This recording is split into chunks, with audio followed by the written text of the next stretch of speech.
밤 11시에 누워서 눈은 감았는데 잠은 안 오고 괜히 뒤척이다가 이불만 몇 번을 걷어차고 겨우 잠들었나 싶으면 새벽 2시, 3시에 다시 깨서 그때부터는 아예 잠이 안 오는 분들, 여러분 지금 이 이야기 너무 익숙하지 않으십니까? 나만 이런 건가? 나이 들어서 그런 건가?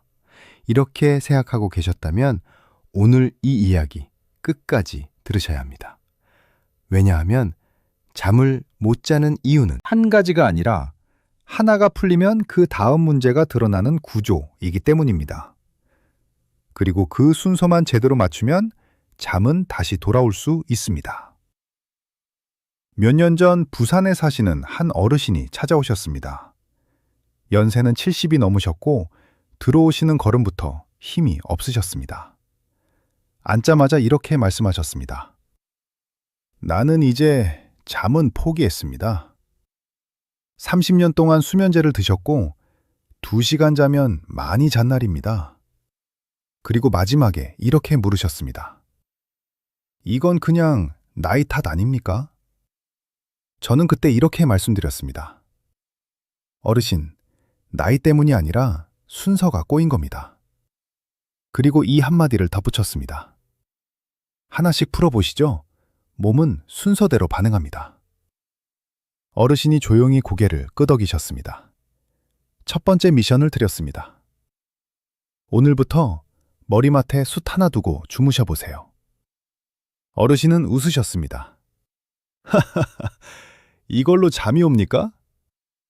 그럴 수 있습니다. 하지만 저는 이렇게 설명드렸습니다. 밤이 되면 우리는 같은 공기를 계속 마십니다. 그 공기 속에는 습기와 냄새, 미세한 입자가 쌓입니다. 연구에 따르면 수면 환경의 공기가 나빠지면 깊은 수면으로 들어가는 시간이 길어질 수 있다고 보고된 바 있습니다. 즉, 몸은 누워있지만 계속 깨어있는 상태가 되는 겁니다. 숯은 이 공기를 정리해주는 역할을 합니다. 일주일 뒤 어르신이 다시 오셨습니다.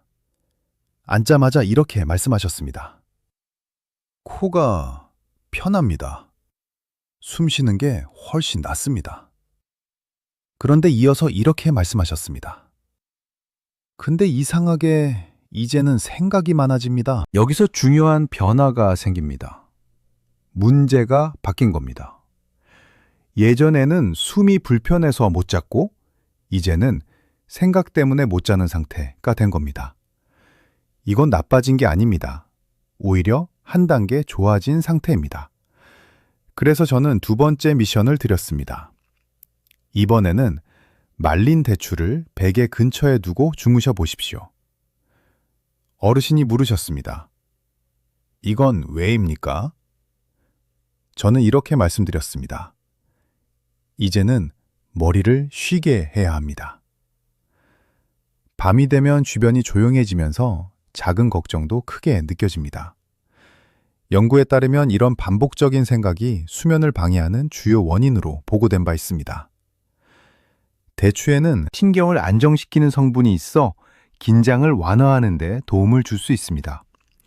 그리고 은은한 향은 뇌에 이제 쉬어도 괜찮다는 신호를 보냅니다. 며칠 뒤 어르신이 다시 오셨습니다. 이번에는 표정이 조금 부드러워졌습니다. 누우면 생각이 줄었습니다. 그리고 이어서 근데 며칠 전엔 가슴이 답답해서 잠을 못 잤습니다. 또 한 번 문제가 바뀝니다. 이제 남은 건 몸의 긴장입니다. 여러분, 2단계까지 오신 분들은 이미 절반은 오신 겁니다. 숨도 편해졌고 생각도 줄었습니다. 그런데도 잠이 안 온다. 문제는 단 하나입니다. 몸이 아직 깨어있는 상태입니다. 그래서 세 번째 미션을 드렸습니다. 편백나무를 하나 준비해 보십시오. 어르신이 물으셨습니다. 그건 또 왜 필요합니까? 저는 이렇게 설명드렸습니다. 어르신, 지금 몸이 나처럼 긴장하고 있습니다. 우리 몸에는 두 가지 상태가 있습니다. 긴장 상태, 그리고 휴식 상태. 낮에는 긴장 상태가 필요하지만 밤에는 반드시 꺼져야 합니다. 그런데 나이가 들수록 이 전환이 잘 안 됩니다. 그래서 몸은 누워 있는데 속은 계속 깨어 있는 상태가 되는 겁니다. 연구에 따르면 편백나무에서 나오는 향 성분은 스트레스 호르몬을 낮추고 신경을 안정시키는 데 도움을 줄 수 있다고 보고된 바 있습니다. 쉽게 말씀드리면 몸에게 이제 쉬어도 된다 말해주는 겁니다. 일주일 뒤 다시 오셨습니다. 이번에는 들어오시면서 이렇게 말씀하셨습니다. 누우면 몸이 좀 풀립니다. 그리고 이어서 그런데 자고 일어나면 뒷목이 뻐근합니다. 이제 거의 마지막입니다. 몸은 풀렸지만 자세가 무너져 있었던 겁니다. 그래서 4번째 미션을 드렸습니다. 수건 하나를 돌돌 말아서 목 아래에 받쳐보십시오. 며칠 뒤 어르신이 오셔서 이렇게 말씀하셨습니다. 아침이 덜 피곤합니다. 이건 아주 중요한 신호입니다. 연구에 따르면 목의 각도가 맞지 않으면 밤새 근육이 긴장 상태를 유지하게 되고 깊은 수면이 방해될 수 있다고 보고된 바 있습니다. 즉, 그동안은 누워만 계셨던 겁니다. 이제부터 진짜로 자는 상태로 들어가기 시작한 겁니다. 그리고 마지막 결정적인 미션입니다. 쌀 한 줌을 천에 넣어서 목과 베개 사이에 받쳐보십시오. 어르신은 이번에는 아무 말도 하지 않으셨습니다. 이미 변화를 느끼고 계셨기 때문입니다. 이 방법에는 3가지 이유가 있습니다. 첫째, 목 뒤 긴장을 부드럽게 풀어줍니다. 둘째, 머리의 열을 낮추는 데 도움을 줄 수 있습니다. 연구에 따르면 수면을 위해서는 머리 온도가 내려가는 것이 중요하다고 보고된 바 있습니다. 셋째, 작은 움직임에서 나는 소리가 뇌를 안정시키는 데 도움을 줄 수 있습니다. 3일 뒤 전화가 왔습니다. 조용한 목소리였습니다. 어제 5시간 잤습니다. 일주일 뒤 6시간 잤습니다. 3주 뒤 어르신은 수면제를 끊으셨습니다. 여러분, 이 이야기에서 중요한 건 단 하나입니다. 잠은 억지로 만드는 게 아닙니다. 문제를 순서대로 풀면 저절로 오는 상태입니다.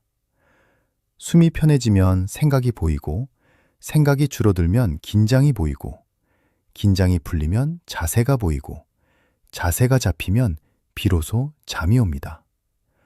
오늘 딱 하나만 시작해 보십시오. 숫 하나면 충분합니다. 아래 필요한 지르는 설명란에 자세히 넣어두었습니다. 그리고 이렇게 댓글 달아보십시오. 나는 오늘부터 다시 잔다. 그 한 문장이 여러분의 밤을 바꿀 수 있습니다. 이 채널은 여러분의 몸이 스스로 회복하는 방법을 계속 전해드리겠습니다. 오늘 밤이 다시 깊이 잠들 수 있는 첫날이 되시길 바랍니다.